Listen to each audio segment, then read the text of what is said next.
Hello, and welcome to the Tulsa City County Library's program entitled What Just Happened. I am Alicia Latimer, coordinator of the African American Resource Center.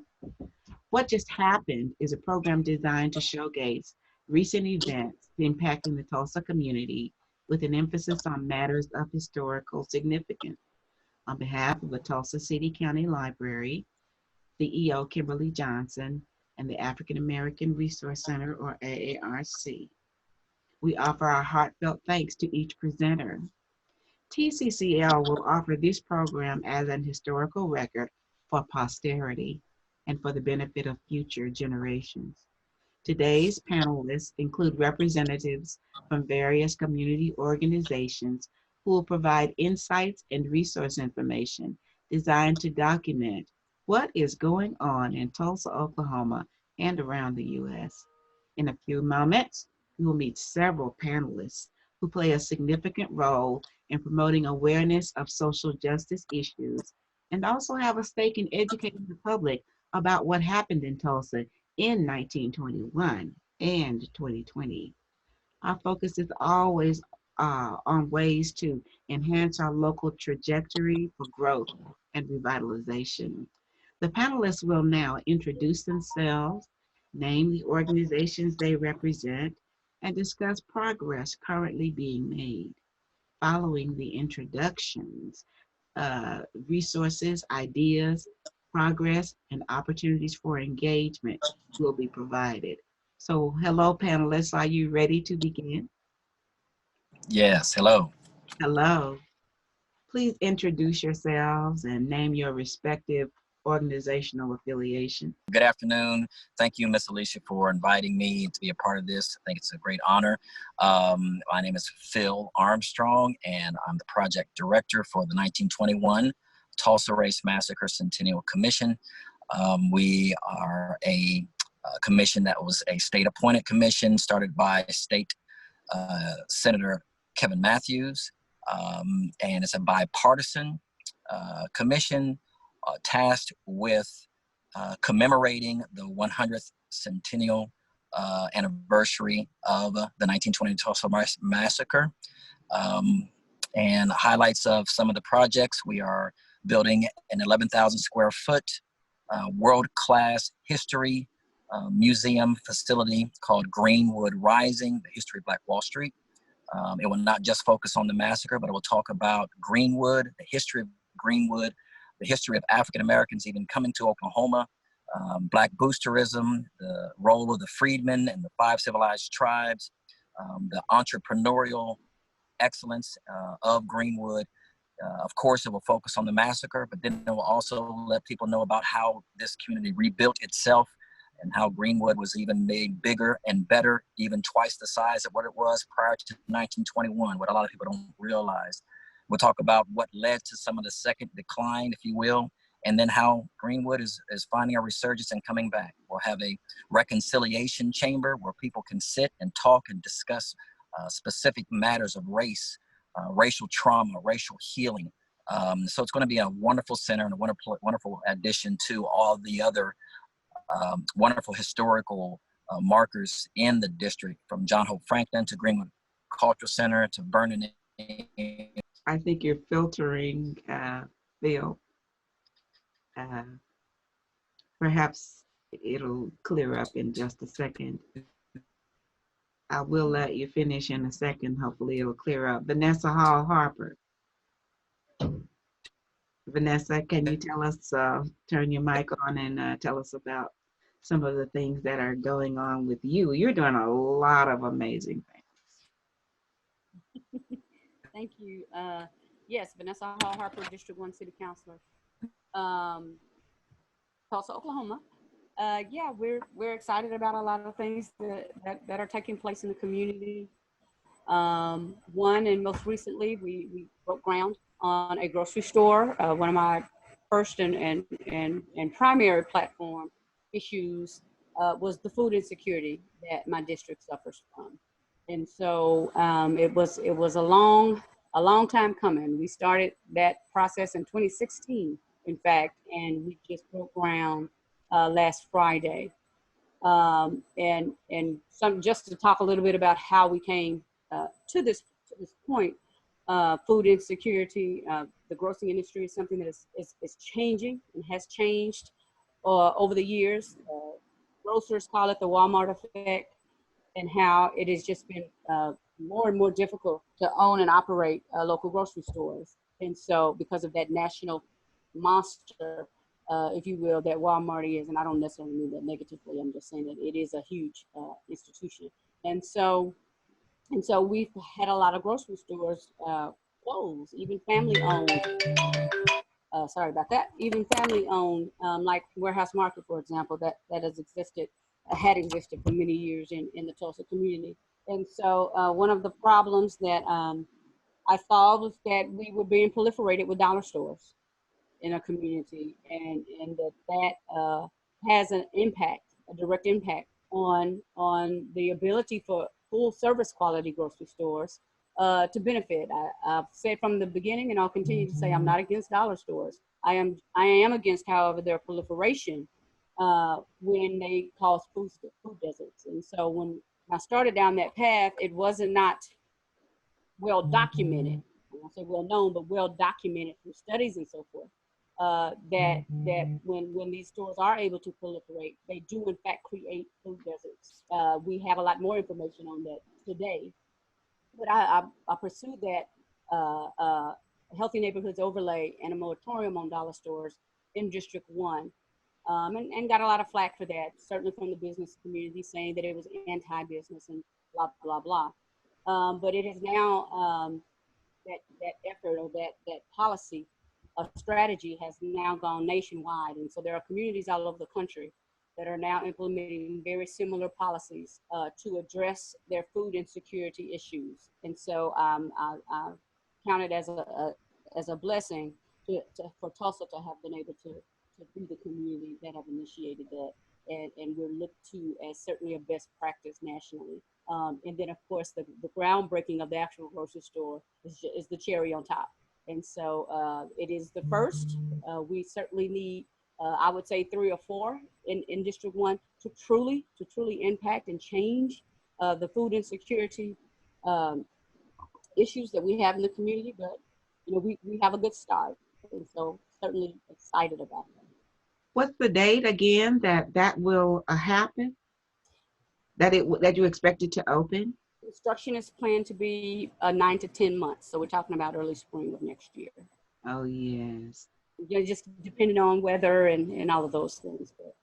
But the building, the plan is that we can get it built in 9 to 10 months. Okay. Thank you. And Dr. Dewayne Dickens with Tulsa Community College. Dewayne, you also are with the John Hope Franklin Center. Can you tell us some of the things that are going on in that regard? Sure.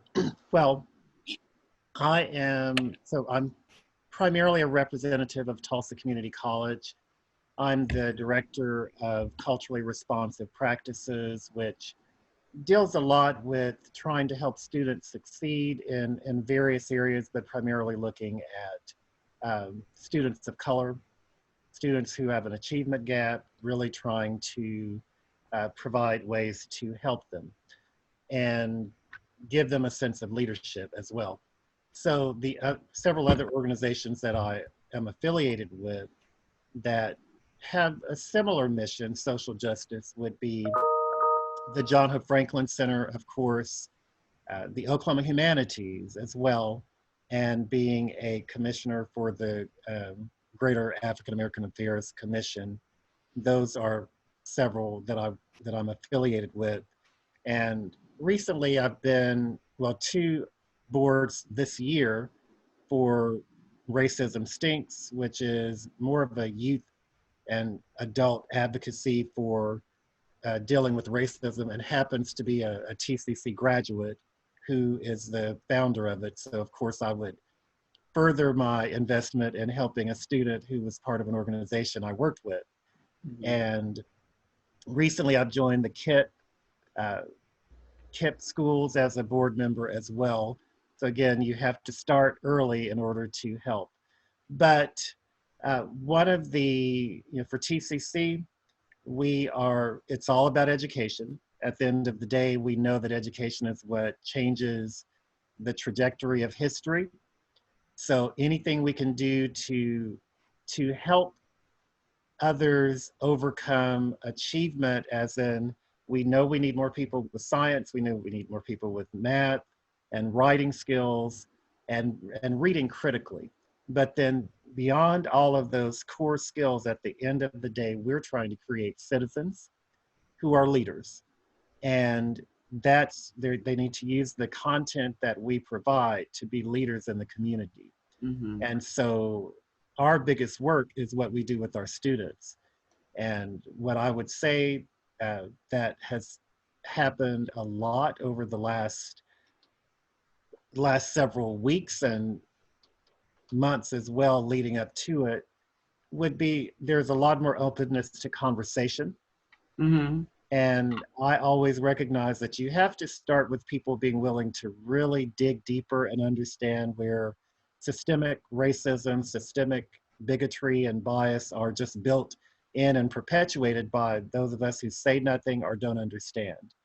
So we're having many more conversations at the college where students are more assertive in questioning and saying, why can't we do something about this? And not always asking, but just saying we're going to do. And faculty and staff are starting to do that as well. So I would say those conversations are becoming more deeply rooted in action now. Thank you, Alicia. Thank you for having me.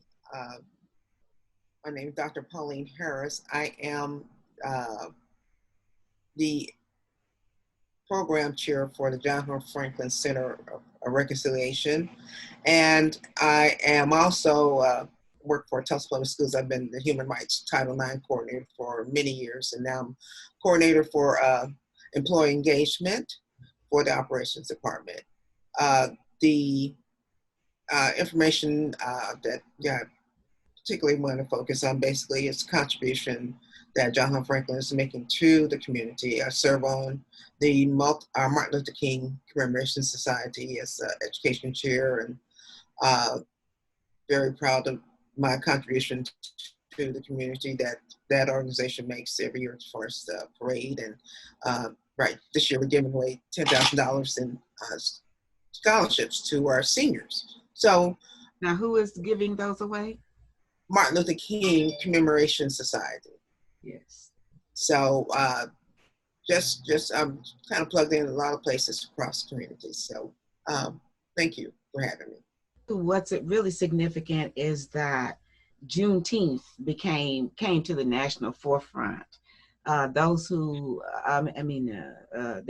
we need to be aware that Juneteenth celebrations began spontaneously on June 19th, 1865, amid shouts, dances, prayers, and songs. The slaves in Galveston, Texas, reacted to the delayed news, and I believe it was 2 years later, that the slaves had been freed via the Emancipation Proclamation and Proclamation Number 3, which both announced the freedom of the slaves. But since 1866, descendants of former slaves began to gather yearly to celebrate Juneteenth, and in consideration of the role of place in historical narratives. How has Tulsa, Oklahoma's handling of events, past and present, shaped the historical context of what just happened in consideration of Juneteenth celebration? Vanessa, can you open you to discuss that? You and Dr. Dewayne Dickens discuss that. How has place? When we look at Tulsa as a place in the historical narrative, and we're talking about Juneteenth, how with this information coming to the forefront, with the President of the United States becoming informed, and the rest of the world being informed that Juneteenth has been going on, that celebration for African Americans has been significant in our community since 1866 actually, but 1865 was when the news came 2 years later that slaves had been freed. How has Tulsa's handling of the events of Juneteenth impacted the historical context of what just happened? Well, I'll go back to, again, I'm gonna say we again, a group of people in the community, starting with the chamber, reestablished Juneteenth, right? We know when I was growing up, Juneteenth was huge in Tulsa for many, many years. And I literally remember running around as a kid, you know, celebrating and being involved with Juneteenth and the celebrations that it and all that it entailed. And I don't know when, but for some reason those celebrations just kind of stopped, or they weren't celebrated as say glamorously as they had been, or what we certainly knew them to be in the community. And so about 5 years ago, a group of individuals, Sherry Gamble Smith and others in the community, she and I had a conversation, and I said, I want to bring Juneteenth back to what it once was. And so we started small. And if you've been able to participate in Watch Juneteenth, how it has grown over the last 4 years, I think we've done a pretty good job. I know that we've gotten very good comments from the community, particularly the Black community, but also from philanthropic and corporations who are excited to participate and to help sponsor these events and celebrating what Juneteenth really is. And so I think here locally, we have done a really good job at I guess re-energizing Juneteenth for the Tulsa community. We canceled Juneteenth this year. The Tulsa Juneteenth, we actually established a nonprofit specifically for Tulsa Juneteenth. And so we canceled it because of COVID. And then of course, when we got word that the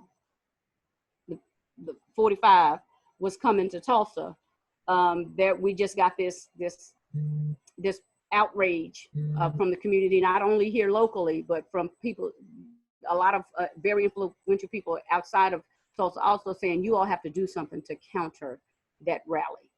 And so I was torn.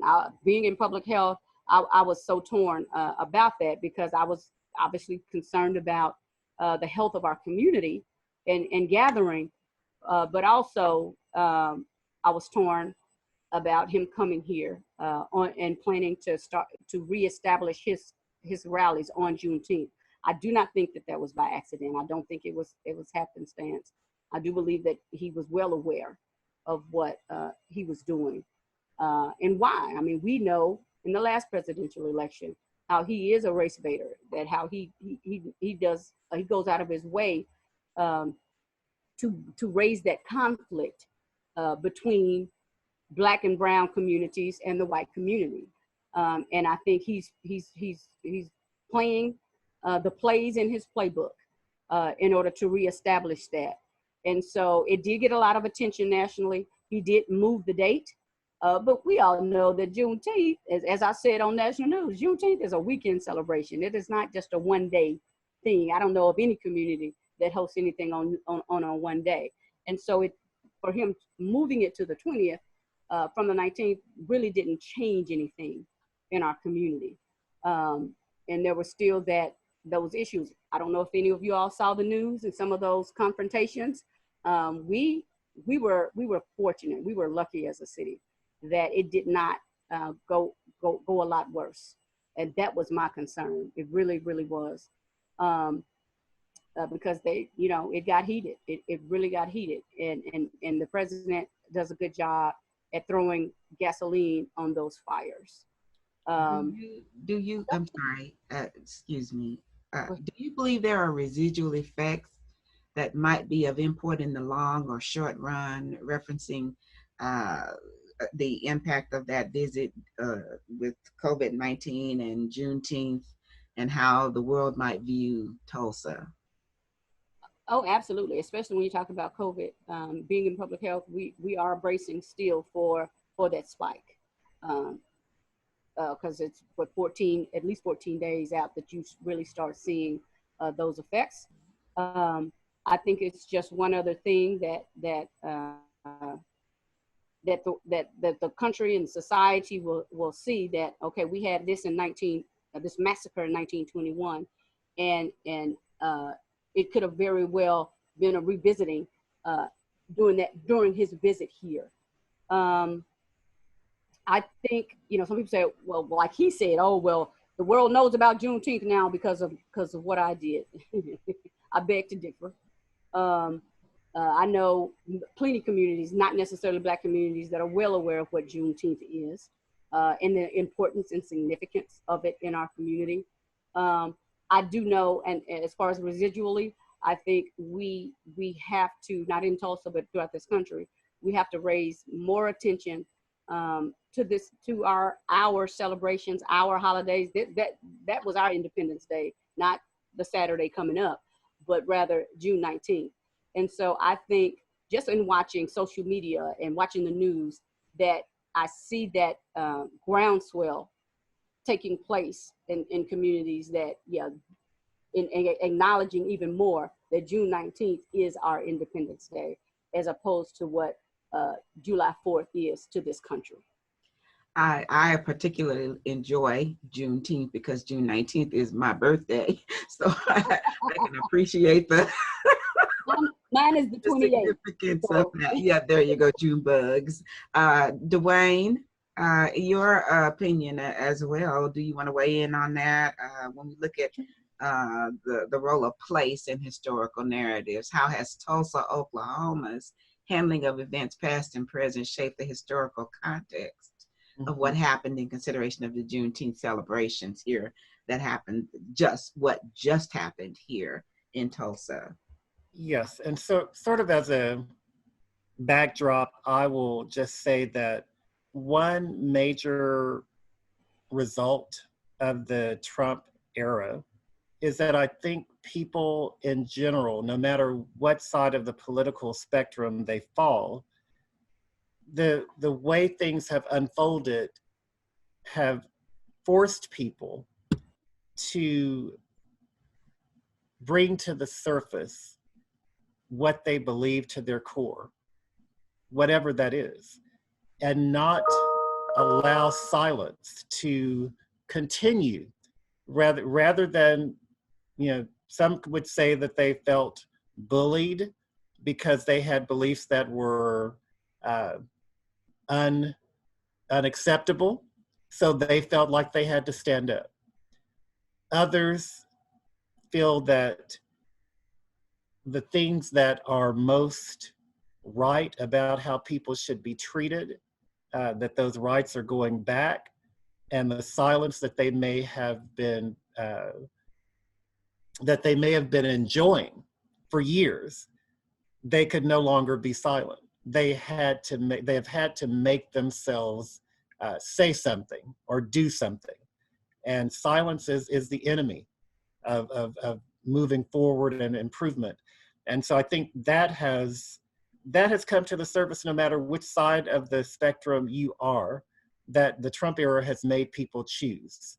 And so for that, I can say certainly what we have seen in Tulsa has been a community of individuals. I think just looking at the scenes, the visible groupings of individuals celebrating Juneteenth, it was not one group, one race, one age. It was a diverse group. And so the Trump visit actually forced people to recognize, I want to be a diverse, multicultural society. And for those who don't want a multicultural society, they showed up too. But there was a strength that I think that was projected from Tulsa, where people who were born here and lived far away and were concerned, they were starting to say, I am so proud that Tulsa did not erupt. And so the place did the exact opposite of what some people were afraid would happen again.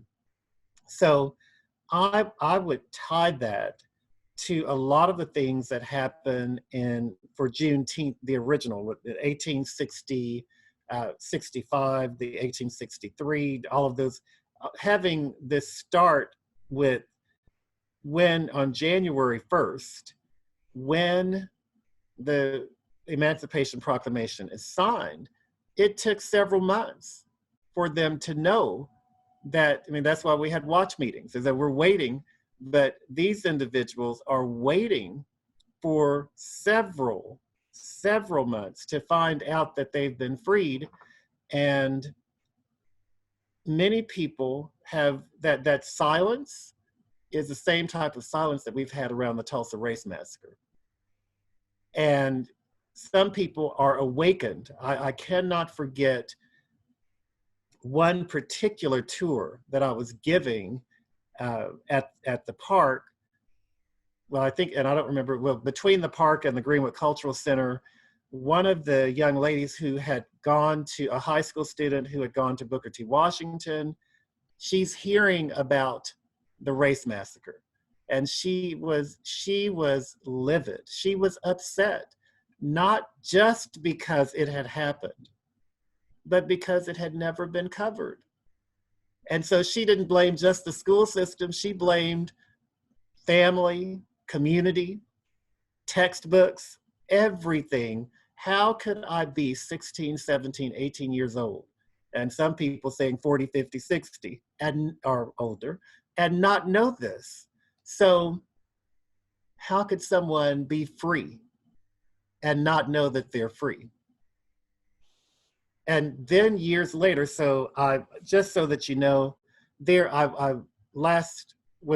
Juneteenth, so June 18th, I did an interview with someone, and I think the Tulsa Arts group, they were doing something to offset what was happening during the Trump visit.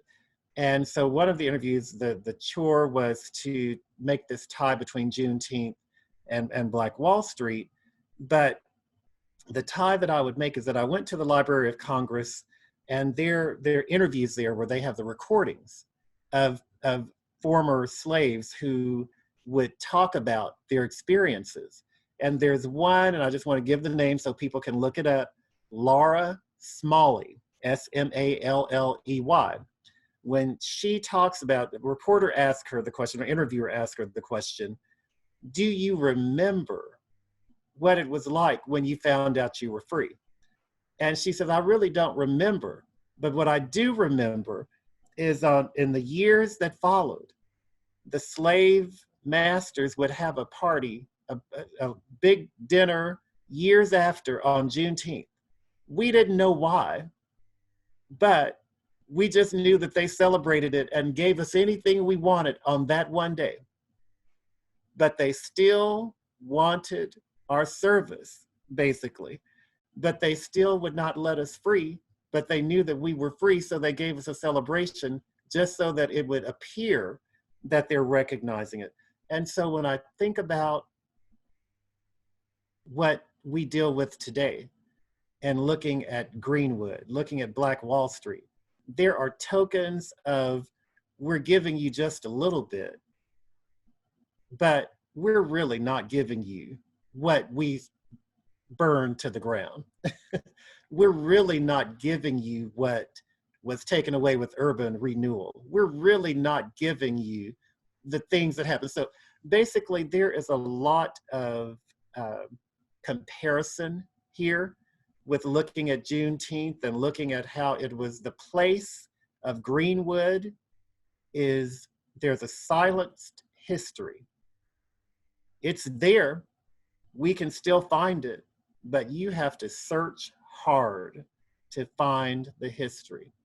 And others are not wanting to acknowledge that history. So I'll stop with that and say, there are definitely, we need to know the place, we need to visit the place, and we need to make it a place that thrives so that people can know where that dream came from and that it still exists. Well, was raised in Kansas City, Kansas, but I moved and lived in Texas, and had neighbors were talking about, we're getting ready to celebrate Juneteenth, we're taking the day off, and blah, blah, blah. Coming from Kansas, I did not know that story. And this was many years ago, but since that time, when I moved to Tulsa in the mid-90s, that was a 3-day celebration. We had top artists coming in from around the world, jazz festivals, food trucks, people with their lawn chairs. I mean, we had top entertainers coming through here. So as young kids would say, it was lit. It was on fire. It was a whole weekend thing. And it was grand. But while I was in Texas, they celebrated for a whole week. But at least I knew about it. And I was very proud to Tulsa took it as seriously as it did. And then things happened, and the celebrations declined, and then other organizations did pick up, and starting in the past couple of years, it started picking up. And but it was never at the intense level it was when I first came to Tulsa.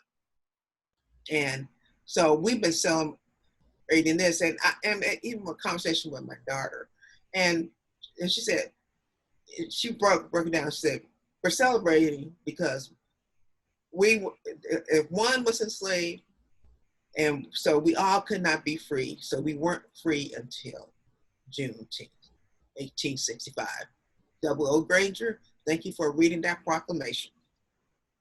One other issue that was significant for many people across the country was the fact that there was a Black Lives Matter movement that was embraced all over the United States as well as around the world, it seemed. And this drew national press from huge news outlets all around the United States in particular.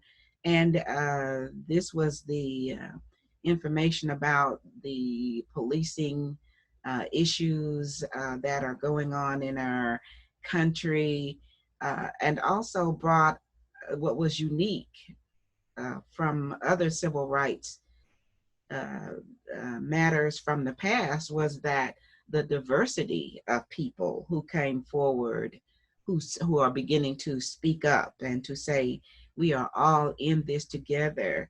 So what can you say about how that impacted Tulsa and Greenwood, that different way of looking at the issues that occurred based in looking at civil rights, with policing, with recognizing the value of every group in our country? Can you all address that as well? What I see, and what I have said is that America is we are in a revolution. That's what we are experiencing now as a nation, as a country. I guess when we're in it, maybe we're not very, very keen on what's going on around us, but that's what I see. To your point, when you see in Minneapolis and all these other cities that the majority of people that's out there protesting are not Black people, although a lot of what mainly law enforcement and bias in policing and use of force, et cetera, is primarily affected the African American community greater than others. The fact that the eyes of all have been opened as it relates to this issue, so much so that they are out willing, even in a COVID pandemic that we're experiencing, they're out literally risking their well-being and risking their lives for this issue. So in my mind, that is definitely revolutionary, and we must maintain this momentum if we are to really see down the line some true change and the improvement of our quality of life, the respect, just the mere respect of Black lives. We have to stay on top of it. We had a press conference right after, the aftermath of the George Floyd incident. And I was watching all these news conferences, right? All these, and mayors and governors throughout the country were just saying, we're asking for calm, we're asking for calm. And I couldn't help but acknowledge, and I said this during a press conference, that my concern is what happens after the calm. Historically, what happens after the calm? Normally, certainly on issues like this and issues that impact Black lives, the answer is nothing. And so my response to that was, because I was asked to give some encouraging words, and my words were, keep protesting, stay out there until we see the improvements, the changes, the policy changes that we need to see, and not to let up, not to let the calm, because unfortunately in America, things aren't done because they're the right thing to do. People don't necessarily do the right, especially people in positions of power, don't do the right thing simply because it's the right thing to do. They do it when they're forced to do it. Hence revolution. And that's what's happening in this country. And I honestly believe that as things continue down this path, and we don't, all over this nation and in Tulsa as well, if we don't see these reforms that we know we need in policing and in this country, then we're going to continue to revolt. And if that's what it takes, as Malcolm X said, by any means necessary. I would like, when I go into an issue or concern, I'd like to sit down, discuss, the diplomatic way of addressing issues. But unfortunately, a prime example, small example, but a prime example, that's what I did when we wanted to create the African American Affairs Commission.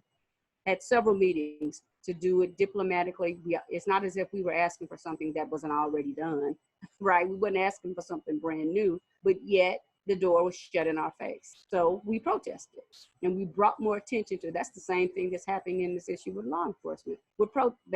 There's protests, there's revolution taking place until we get what we want, because what we are asking for is just humane treatment. We're not asking for anything out of the ordinary.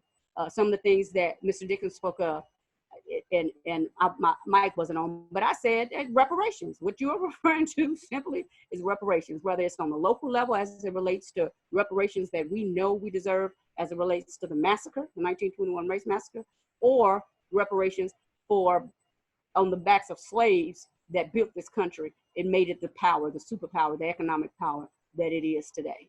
And so either way, we have to fight it, and we have to not let the calm come. And then we real good, especially in Tulsa, we real good with strategizing our way or prioritizing. We prioritize other things beyond or over the issues that impact our lives and our quality of life. And we have to make sure that we have leaders in place that's not going to do that. That's not going to let the power structure and the status quo prioritize us back into a corner where our quality of life is so much less than the quality of life of the rest of society. Very good. Dewayne, do you have any commentary regarding this issue? So I'll just add two things.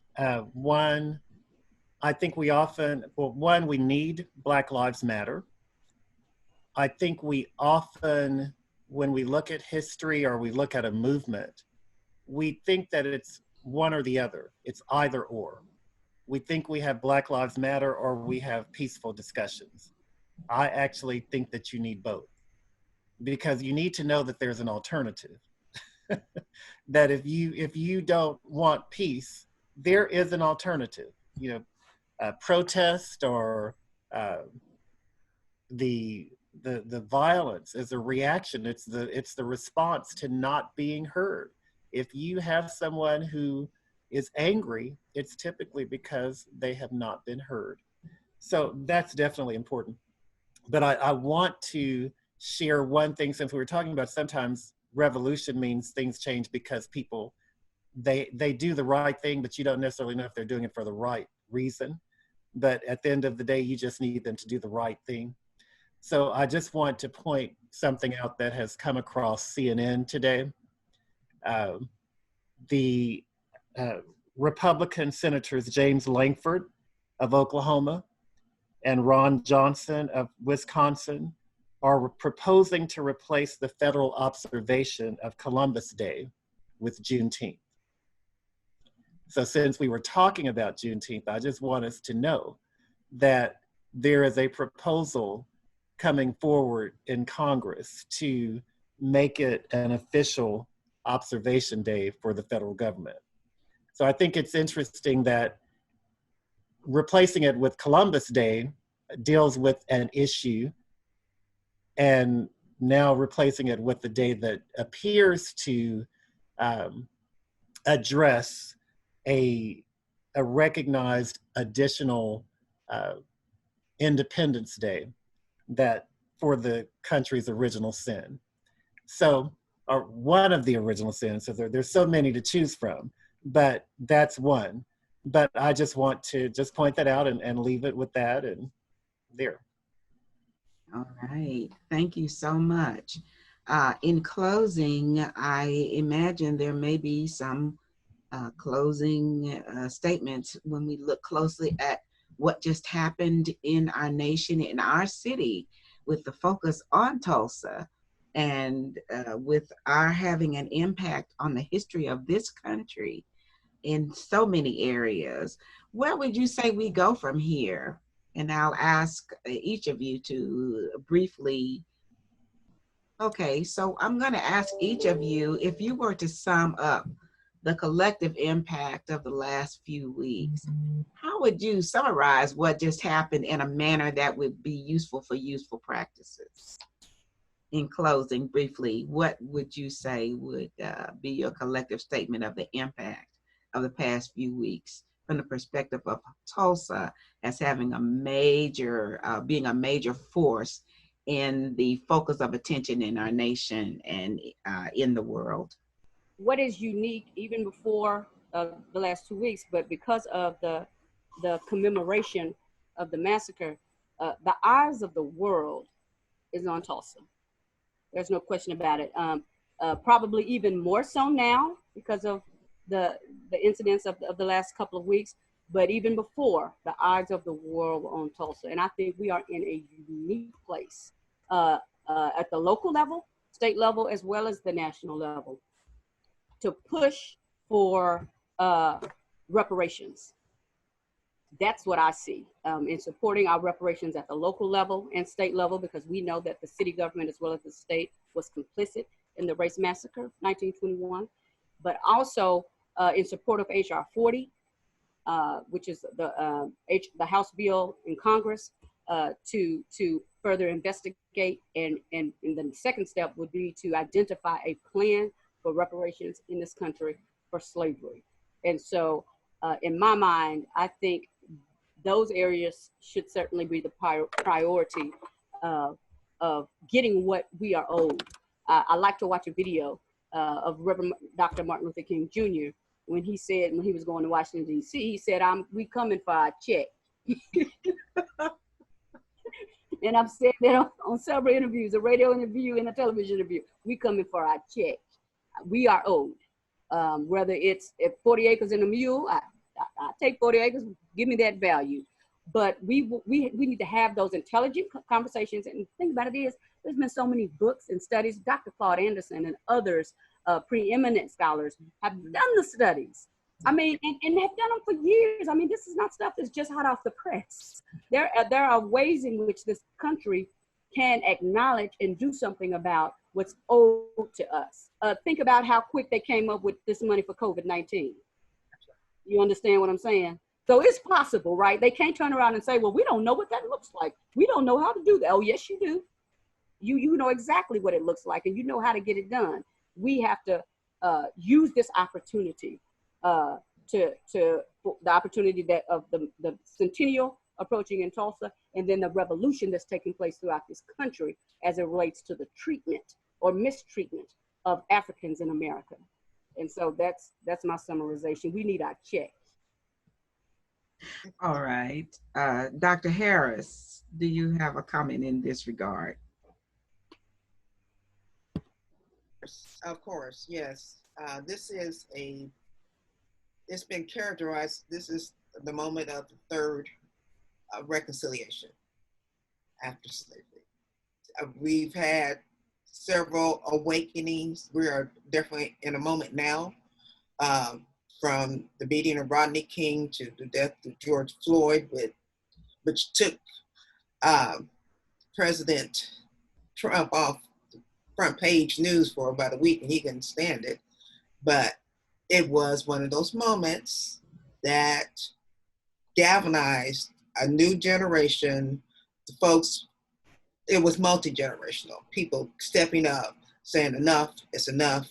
And now we're starting to see a response coming from every facet of lawmakers that start with there in Washington, D.C. Comments that are being made from our, especially Senator Langford, to the point where during the Trump rally, he made a statement about John Hope Franklin Center Reconciliation Park, and making this a site that will be recognized as the African American Civil Rights Network, which is comparable to other civil rights sites across the country, such as the Selma Highway, Mary Cloud Bethune, her home. So we